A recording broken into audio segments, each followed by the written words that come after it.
Money is more than just paper or numbers on your phone.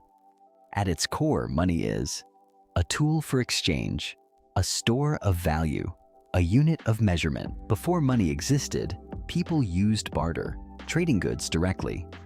But that was inefficient. So money came in and changed everything. Key insight: money itself has no real power. The power comes from how you use it. There are two main types of income. Number one, active income. You trade your time for money. Examples: salary, freelance work, side gigs.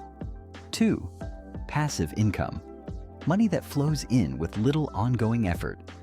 Examples: investments, rental income, digital products. Important truth: most people rely only on active income, and that's why they stay stuck. Goal: learn how to build multiple streams of income over time.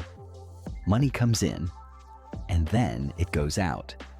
Expenses fall into two categories: needs, rent, food, utilities, wants, entertainment, luxury items, impulse purchases. Reality check: most people don't have an income problem. They have a spending problem. Rule to remember: if you don't control your money will control you.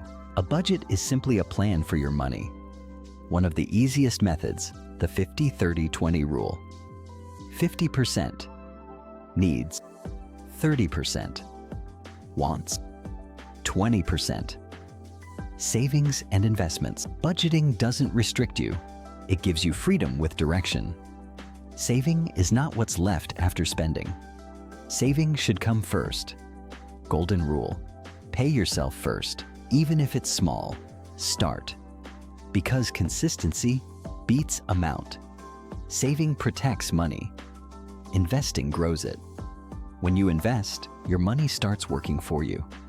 Examples include stocks, businesses, real estate. Key concept: compound growth. Money grows faster over time. Like a snowball. The earlier you start, the more powerful it becomes. Not all debt is bad. Bad debt, credit card debt, high-interest loans, buying things that lose value. Good debt, education, business investments, assets that generate income. Rule: if it doesn't make you money, think twice. Understanding money is not about becoming rich overnight. It's about building habits, making smarter choices, and taking control of your future. Start small. Stay consistent. Keep learning. Because once you understand money, you stop working for it and start making it work for you.